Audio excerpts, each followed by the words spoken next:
This is the normal world. You go to work in a city. All around you are enormous new buildings. They look alike. But you will never be able to afford to live in them, because they are not really homes.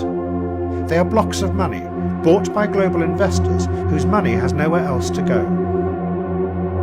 Well, at 20 minutes to 5, we can now say the decision taken in 1975 has been reversed by this Brexit referendum. happened.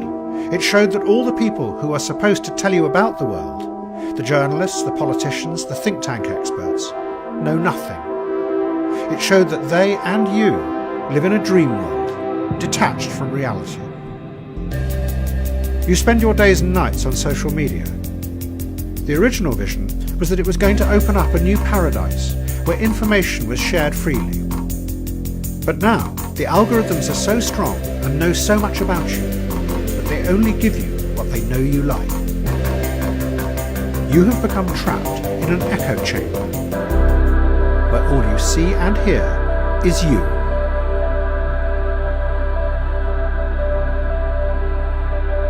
You go into an office and sit at a desk, but maybe it is a fake job. Your real job is shopping.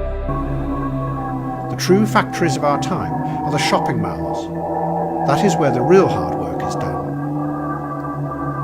You are managed with performance targets and measured outcomes. But as you sit in the glass-walled offices, you know that the targets are manipulated and fake, and the managers know that you know. But you all sit there and pretend it is objective and rational.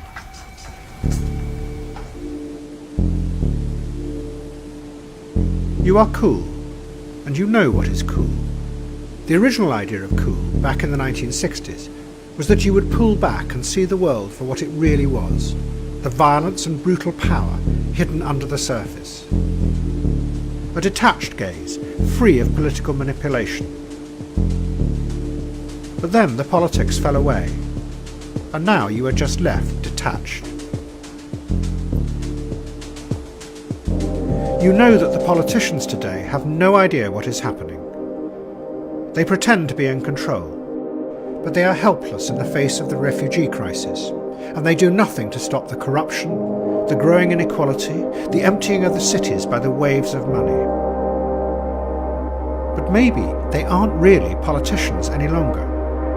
They have become instead pantomime villains, whose real job is to make us angry. And when we are angry, we click more. And clicks feed the ever-growing power and wealth of the corporations that run social media. We think that we are expressing ourselves, but really, we are just components in their system.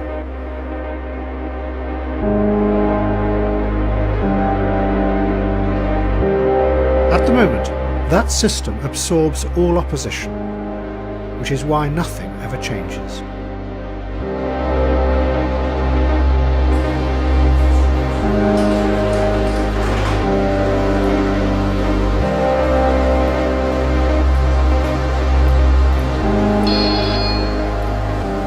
"40 years ago, there was another all-encompassing system.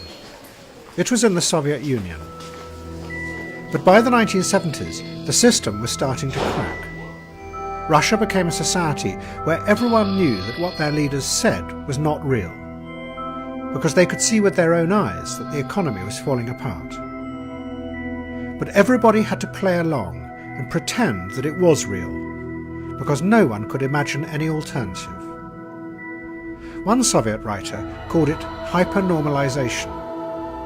You were so much a part of the system that it was impossible to see beyond it.